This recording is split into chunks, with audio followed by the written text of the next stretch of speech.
사도신경으로 신앙 고백 드림으로 새벽 예배 시작합니다. 전능하사 천지를 만드신 하나님 아버지를 내가 믿사오며 그 외아들 우리 주 예수 그리스도를 믿사오니 이는 성령으로 잉태하사 동정녀 마리아에게 나시고 본디오 빌라도에게 고난을 받으사 십자가에 못 박혀 죽으시고 장사한 지 사흘 만에 죽은 자 가운데서 다시 살아나시며 하늘에 오르사 전능하신 하나님 우편에 앉아 계시다가 저리로서 산자와 죽은 자를 심판하러 오시리라. 성령을 믿사오며 거룩한 공회와 성도가 서로 교통하는 것과 죄를 사하여 주시는 것과 몸이 다시 사는 것과 영원히 사는 것을 믿사옵나이다. 아멘. 이 아침에 우리에게 주시는 하나님의 말씀은 사무엘상 18장 1절에서 16절 말씀까지입니다. 사무엘상 18장 1절에서 16절 말씀까지.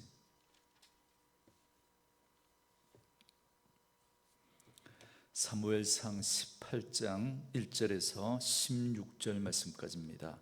말씀 찾으셨으면 한 목소리로 같이 했습니다. 다윗이 사울에게 말하기를 마침에 요나단의 마음이 다윗의 마음과 하나가 되어 요나단이 그를 자기 생명같이 사랑하니라.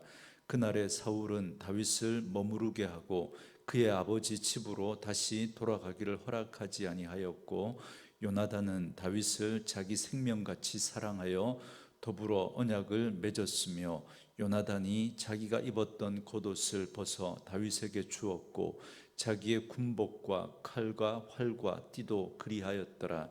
다윗은 사울이 보내는 곳마다 가서 지혜롭게 행하며 사울이 그를 군대의 장으로 삼았더니 온 백성이 합당히 여겼고 사울의 신하들도 합당히 여겼더라. 무리가 돌아올 때에 곧 다윗이 블레셋 사람을 죽이고 돌아올 때에 여인들이 이스라엘 모든 성읍에서 나와서 노래하며 춤추며 소고와 경세를 가지고 왕 사울을 환영하는데 여인들이 뛰놀며 노래하여 이르되 사울이 죽인 자는 천천히요 다윗은 만만이로다 한지라.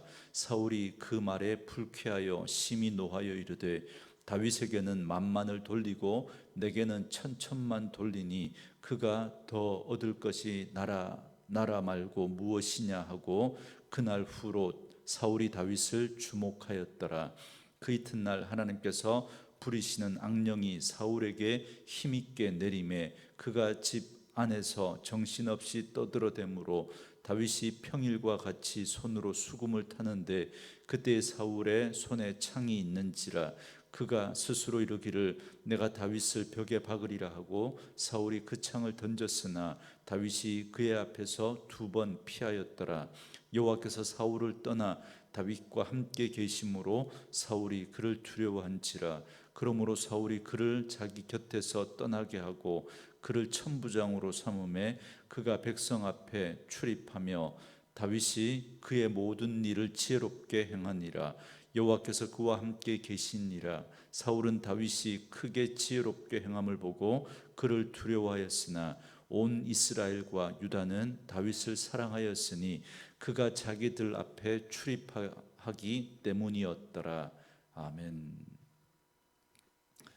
오늘은 함께 읽으신 사무엘상 18장 1절에서 16절 말씀을 중심으로 요나단의 사랑, 사울의 시기라는 제목의 말씀으로 잠시 은혜를 나누겠습니다. 성경의 가장 유명한 사건 중에 하나가 다윗과 골리앗의 싸움입니다. 다윗은 물맷돌 하나로 골리앗을 쓰러뜨린 후 이스라엘의 영웅이 됩니다.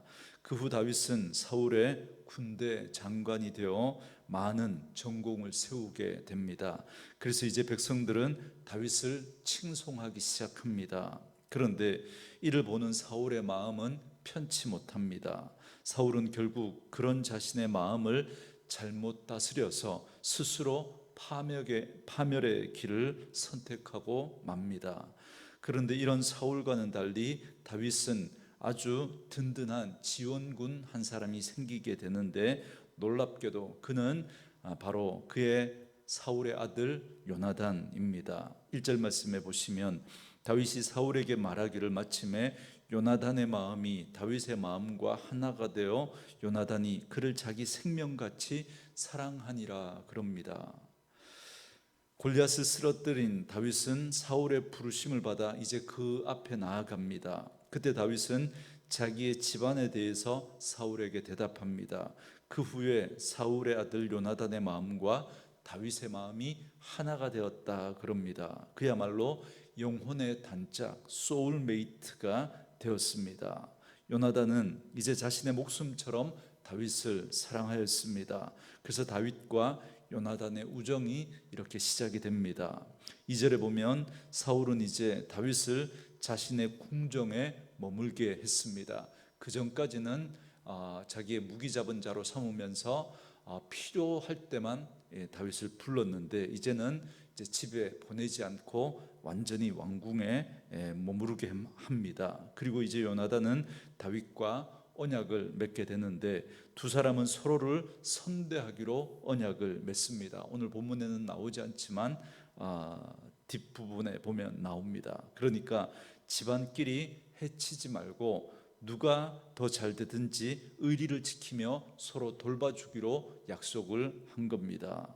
그러니까 요나단이 사울의 뒤를 이어 왕이 되거나 아니면 반대로 다윗이 이스라엘의 왕이 되더라도 서로 해치지 말고 의리를 지키고 서로 돌봐주고 그렇게 자손들까지 돌봐주기로 언약을 맺은 겁니다. 나중에 다윗은 이 언약을 지킵니다. 요나단이 죽은 후에 그의 아들 무비보셋을 끝까지 돌보는 모습을 우리가 보지 않습니까? 4절에 보면 요나단은 이제 그 언약의 증표로 자신의 겉옷과 군복과 칼과 활과 띠를 주었습니다. 그리고 이제 5절에 보면 다윗은 사울의 군대 장관이 됩니다. 다윗은 사울이 어떤 임무를 맡겨서 보내든지 맡은 일을 성실하게 잘 감당해냈기 때문에 사울은 다윗을 군대 장관으로 임명하게 된 겁니다. 그러니까 모든 장군과 군사를 통솔하는 대장군이 된 겁니다. 그리고 온 백성과 사울의 신하들 모두가 다 그 일을 마땅히 여겼다 이렇게 말합니다. 사실 요즘 말로 하면 다윗은 낙하산이라고 할 수 있습니다. 어느 날 갑자기 소년의 티를 갓 벗어난 어린 다윗이 군대 장관이 된 겁니다. 그러면 사람들 사이에 불평과 불만이 터져 나올 법도 한데 그런데 아무도 이를 불평하지 않습니다. 오히려 모든 백성과 사울의 신하들조차 이를 합당히 여겼다라고 말합니다.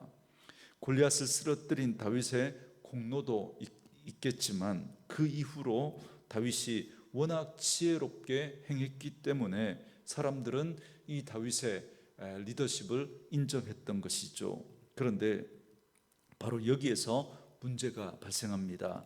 다윗이 전쟁에 나가서 승리하고 돌아오면 여인들이 나와서 다윗과 그 군대를 맞이하면서 환영하고 노래를 불렀는데 그 노래가 화근이 되었던 겁니다. 7절에 보면 여인이 뛰놀며 노래하여 이르되 사울이 죽인 자는 천천히요 다윗은 만만히로다 한지라 그럽니다.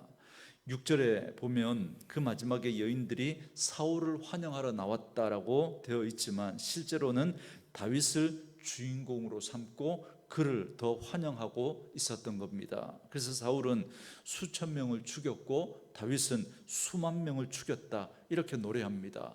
이 노래를 들었던 사울의 마음이 뒤틀리기 시작하고 분노가 치밀어 오르기 시작합니다. 그래서 9절에 보면 사울이 그 말에 불쾌하여 심히 노하여 이르되 다윗에게는 만만을 돌리고 내게는 천천만 돌리니 그가 더 얻을 것이 나라 말고 무엇이냐 그럽니다.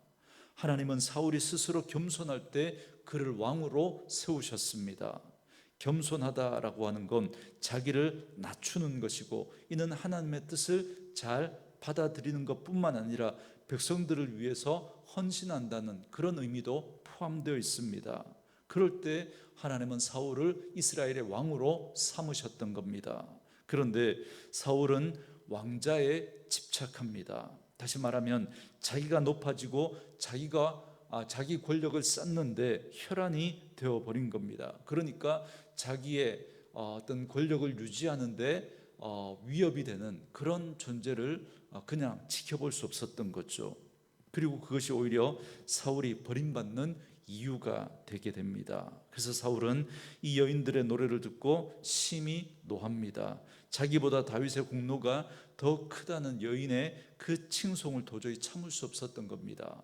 이제 그의 마음은 복잡해지면서 질투심이 들끓어오르기 시작합니다. 이전에도 한번 그런 말씀을 드렸지만 여러분, 교만과 질투와 멸망은 한 세트다, 그렇게 말씀드릴 수 있습니다. 여러분, 교만한 사람은 자기보다 다른 사람들이 드러나는 걸 견딜 수 없습니다. 그래서 교만한 사람일수록 그 마음에 질투하는 마음이 더 큽니다. 그래서 결국 교만한 자가 질투에 사로잡히게 되고 그것은 오히려 자기를 멸망으로 빠뜨리게 되는 것입니다. 결국 시기와 질투는 그렇게 멸망을 자초하게 되어 있습니다. 9절에 보면 그날 이후 사울은 다윗을 눈여겨봅니다. 이건 일거수일투족을 감시하기 시작했다는 겁니다. 그리고 그의 시기와 질투는 결국 다윗을 죽이고자 하는 마음으로 발전하게 됩니다. 자기 밑에 자기보다 뛰어난 사람을 둘 수 없는 그런 사람, 그런 사람은 리더로 적합하지 않습니다. 자기보다 뛰어난 그 사람을 둘 수 있는 그 통 큰 사람, 넓은 마음을 가진 사람이 진정한 리더가 될 수 있는 법입니다. 리더가 속이 좁으면 자기보다 조금만 뛰어난 아랫 사람을 보더라도 품어주지 못하고 시기하게 되니까 결국 자기를 망칠 뿐만 아니라 그 공동체도 함께 망치게 되는 겁니다. 사울은 다윗을 경쟁자로 생각했고 그를 제거해야만 자기의 왕자를 유지할 수 있겠다, 그렇게 생각을 했습니다. 이것은 결국 자신을 망치는 지름길이 되고 말았던 거죠. 10절에 보면 사울은 다음 날 악령이 힘있게 내리자 이상한 말로 떠들어대기 시작합니다.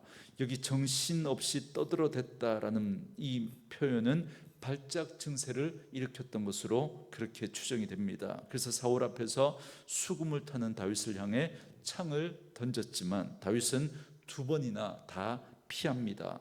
그러자 사울은 이제 다윗을 두려워합니다. 창을 피해서 두려워했던 게 아니라 12절에 보면 여호와께서 사울을 떠나 다윗과 함께 계심으로 사울이 그를 두려워한지라 그럽니다. 그러니까 사울은 하나님이 자신을 떠나셨다라는 걸 깨달았습니다. 그리고 다윗과 함께 하신다라는 사실을 그가 깨달았던 겁니다. 그러면서부터 그는 시기심과 함께 다윗을 향해서 두려운 마음까지 생기게 된 겁니다. 그래서 사울은 다윗을 자기 곁에서 떠나게 하려고 천부장을 삼습니다.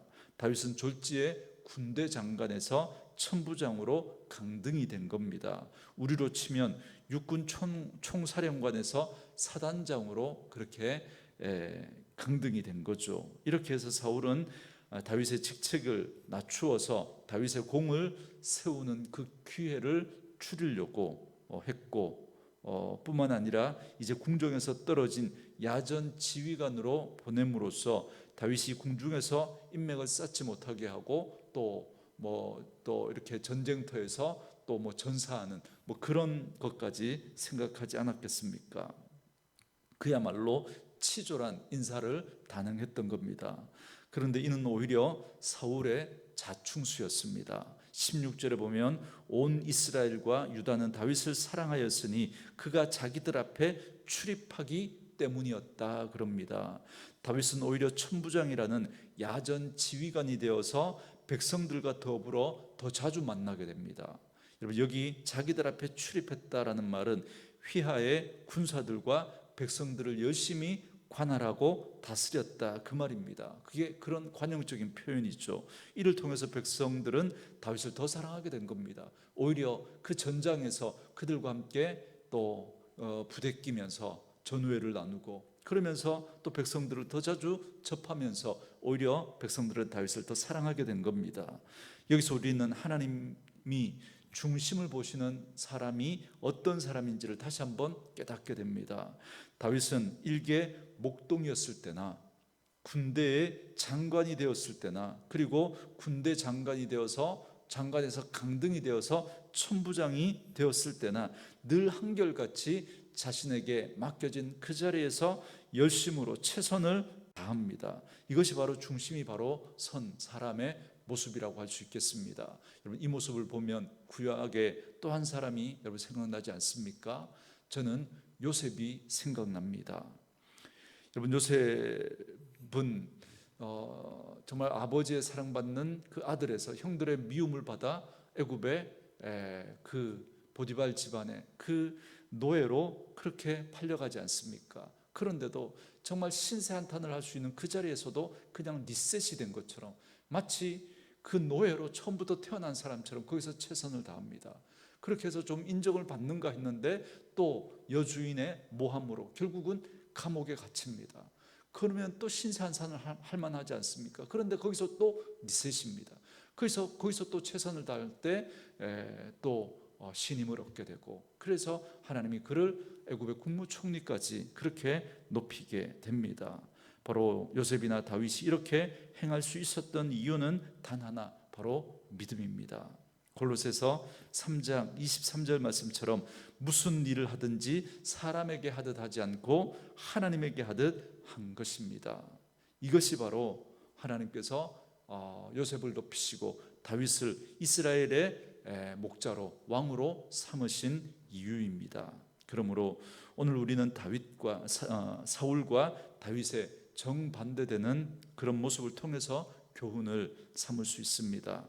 사울은 사람들의 인정을 구하며 사람들 앞에서 자신을 높이기를 원했습니다.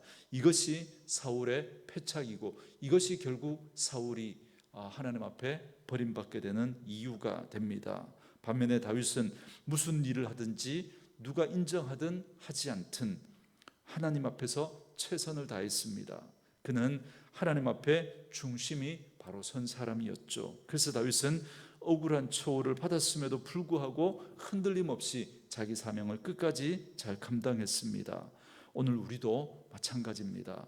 선을 행하고 열심히 수고하고 봉사했는데도 불구하고 억울한 소리를 들을 수 있습니다. 물론 우리가 실수하고 잘못해서 당하는 비단이라면 우리가 할 말이 없겠지만, 그러나 우리는 선의로 좋은 뜻으로 그 일을 했고 그리고 또 잘 감당했음에도 불구하고 시기하는 어떤 그런 사람들 때문에 억울한 일을 당할 수 있고 모함을 당할 수도 있습니다. 그런 일이 충분히 일어날 수 있다는 사실을 여러분 꼭 기억할 수 있기를 바랍니다. 중요한 건 다윗처럼 하나님 앞에 중심이 바로 서 있어야 합니다. 그러면 우리는 그 상황 속에 함몰되지 않습니다. 그 상황 속에서도 여전히 함께 하시고 합력하여 선을 이루시는 그 하나님을 우리가 바라보게 될 때 그 자리에서도 우리는 신세 한탄하는 것이 아니라 합력해서 선을 이루실 그 하나님 바라보며 최선을 다할 수 있습니다. 그럴 때 하나님께서 그 사람을 눈여겨보시고, 사람은 그를 눈여겨보면서 시기할지 몰라도 하나님은 그를 눈여겨보면서 그를 하나님이 높이시고 세우시는 줄 믿습니다. 오직 하나님 앞에서 행하기 때문입니다. 때문에 어떤 어려움과 억울한 일을 당해도 낙심하지 않습니다. 사방으로 우겨쌈을 당하여도 쌓이지 않습니다. 그러므로 오늘 다윗과 같이 우리의 중심이 하나님 앞에 바로 서서 어디에 있든지 어떤 상황에 있든지 늘 한결같은 모습으로 충성을 다하여서 맡은 일을 잘 감당하는, 그래서 하나님의 마음에 합한 분들로 세워지는 그런 은혜가 있기를 주님의 이름으로 축원합니다. 오늘도 주신 말씀 묵상하시면서 이 찬양 함께 들으시며 기도한 시간 갖겠습니다. 내 영혼이 확정되어 싸우니 믿음의 눈 들어 주를 바라봅니다. 영혼이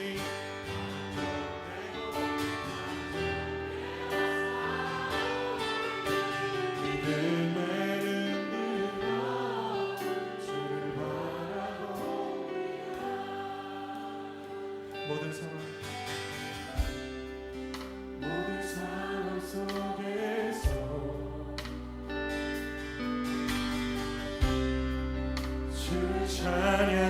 것이라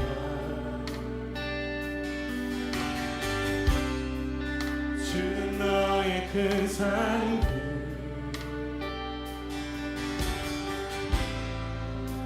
큰 도움이시라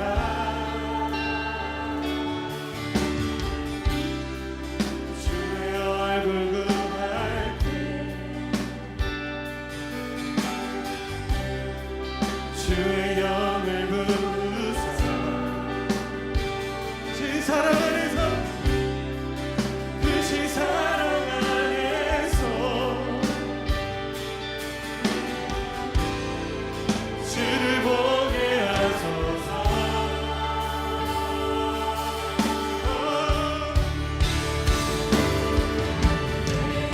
너희 내 것 내 왔사오니 내 눈대로 그렇습니다. 내가 주 안에 있습니다.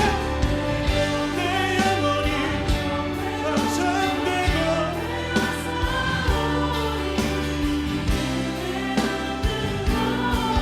주를 바라봅니다. 주를 찬양합니다. 주를 찬양합니다.